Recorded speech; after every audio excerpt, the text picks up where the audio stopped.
Your selection is totally different. All right. Let behavior then go is on.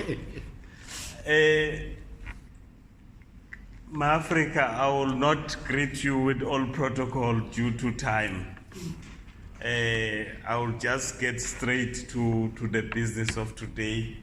But ngokuhloniphekileyo angibingelele ipanel ekhona, ngibingelele nama veterans akhona la, ngibingelele nama future veterans akhona.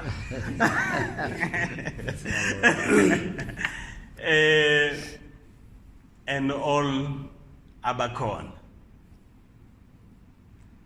Uma kukhulunywa ngale topic yanamhlanje, ethi land it's our wealth.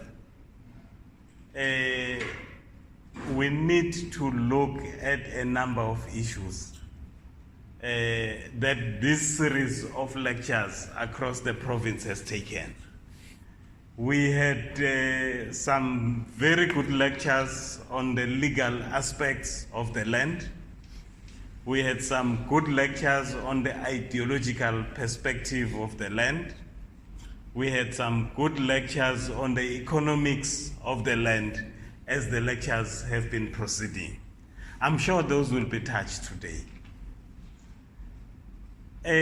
What I would like to bring into the picture as the panel is still going to come through is that as a party we've chosen that we'll use a particular method of analysis. And like Umabasa, being an engineer, methods become very important because outside methods we get confused. We are not as smart as people think we are. But when there's a method, you'll see that we are very smart. Singakhen good which one. We just apply it. So once you have a method of analyzing society in particular, then land is located there. Because I want to remind you of a very critical element, Mafrika. When you read Section A of the African Manifesto, it tells us about the root of our social problem. That our problem comes from somewhere. There is a chain of reaction when you look at something at the end of the chain, but the force that made the chain to make the wave is not at the end, it's at the beginning. So you must understand the beginning. And the beginning, it's the growth of markets in Europe. So our problem is located coming from outside in. And when you start looking at how does that chain then moves, the chain then goes, the settlers or the colonial entities come and take our people. Then it comes and take our land. Then it comes and then the African Manifesto says, I was trying to find another way because it came and raped Africa. Oh, yes. That's a correct. So there is this series of events. So land, as you can see, is not the first to be taken and is not the last. Because the taking of the land was for a reason. I'm not sure what African Ibona, when you read that section A, actually, Africa is not the land. Actually, Africa is not people. Those are things that were taken in, that were defending Africa. So it then isolates Africa independent of the most important thing that we drive as a party as the land. Then we are challenged. Ukuthi, as we identify these things, why do we need the wealth? Why do we need the land? If wealth cannot happen without the land, why do we need the land? So that takes us back to the method. Why did the party choose the Marxist approach to analysis? Because even when you read the African Manifesto, you see what is a result of that kind of analysis. Because you must understand that there are two dimensions on which you look at society. One is how it has developed. That is a quantitative perspective. Then there is another perspective, which is the level of consciousness of the society, which is then the qualitative. So when you do the analysis of society and you locate land, you must locate both from a quantitative analysis and from a qualitative analysis. From a wealth number perspective and the wealth quality of life perspective. So it redefines, when you look at one perspective, then you become money chaser.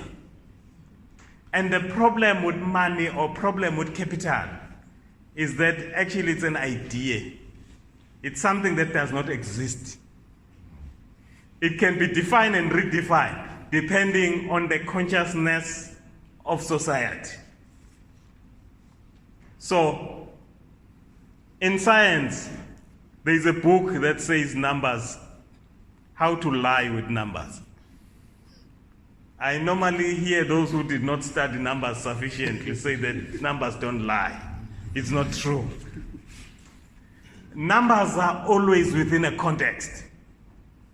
You move the context, the numbers tell you anything that you like. So the context becomes critical. The context of land currently is within the Roman law, private property. Once as a party we move from our orientation from the Roman law, I'm not saying Roman Dutch English law, that of this country. I'm just saying pure Roman law that brought and concretized the idea of private property. There was not always that concept. It's something that was thought of and legislated. So private property is a legislation, it's not natural. So, as we're looking for land, because ourselves as well, when we look for land and we look from that paradigm, then you hear us saying that we must nationalize the land and the land must be owned by government, which is not necessarily what the PAC says, but that's what we say, because we hear others say that. Then we go and say we must go and socialize land, which is good. That's what the PAC say. But we must be careful because we say it within the context of private property. Once we remove the context of private property and we look at the two-dimensional, where do we want society to be in the level of consciousness? Where do we want society to be in development? So in development, there is, at the bottom, there is survival, where people are just merely surviving. They behave a particular way, they take particular reward, they are punished in a particular way. And this changes as society matures, because all societies matures. When it gets to the higher level of integration, or the level which the real communism requires, not communalism, which is a lower majority. That level where you don't need government, because sometimes we think communism is anarchy. Those are two different ideologies. As we go up in maturity where we don't need a government, we don't need institutions that controls, we have matured enough, we don't need to own anything, anything becomes available for use by the person who needs it at any time, without worrying that there will be parasitic relationship between those who produce and those who consume what has been produced. So, the challenge that I'm putting to the party is that let's go back and look at our policy to say from which consciousness, from which level of development do we want the land to come back to the people? Or should it come back to the people, or should it come back to Africa? Because it was stripped, denuded, very fancy word, stripped from Africa. It was not stripped from people.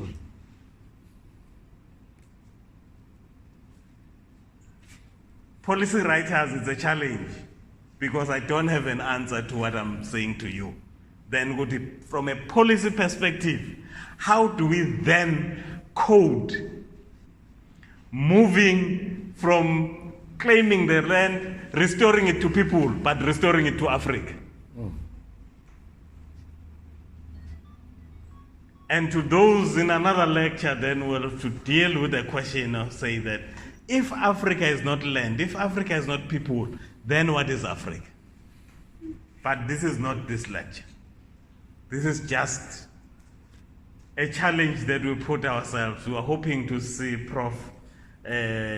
some masters and doctorates who are coming to you and say that we want to deal with this question. Because we can no longer, as Africanists, accept mediocre. Oh, yes. We can no longer accept just rally rhetoric. We are getting ourselves to be ready to govern. And governing wants properly coded things. And it wants clarity on what we want. Program director, I would like to leave problems and no answers. I've got an advantage. I've got an advantage of doing a prelude. So I'm not under pressure to put any solutions. I just put problems so the panel will see how it deals with these fundamental questions of saying that we must move. How do we move out of the perspective of the Roman law? How do we see things totally different? How do we contrast ownership versus availability?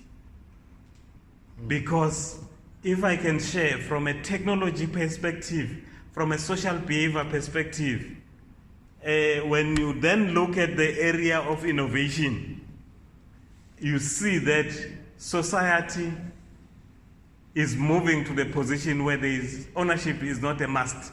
Yeah. You don't need to own a house now. You don't even have to rent it for a month or years. It's easy to sleep in different areas every day and pay less than what you pay per month in the contract that you have. That's what is happening now.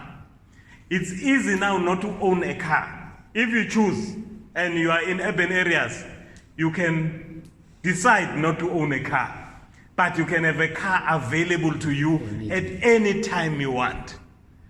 So, when I was being introduced to socialism and communism, I really looked forward to a revolution where there is blood. But I currently see a major revolution. You can start a company today and be a billionaire in 3 months. Yeah. You can, like I was saying, you can decide not to own anything. Just wake up and use. society is ready. Moving from ownership, which is feudalism, passing capitalism, going to socialism. So when Marx was saying the seeds of destruction of capitalism, of capitalism lies within capitalism. Isn't that true? Because capitalism is destroying itself with the technology that is making capital no longer a value. All the big companies, look at Facebook, it's one of the biggest companies now. What does it have? It has the glue for social relations.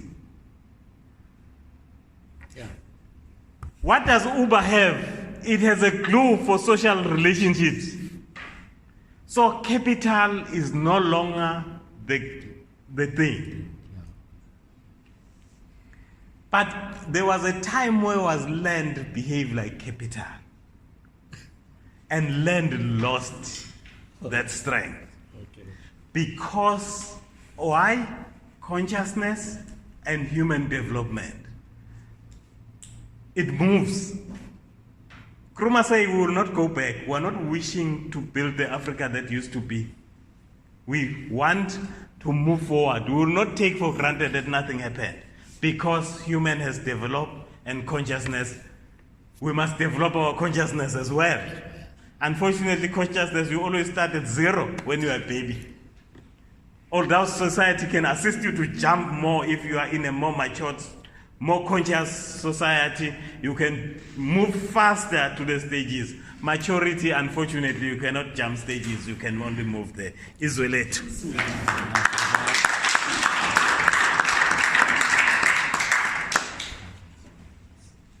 Thank you, Chairman. We've heard your questions. But again,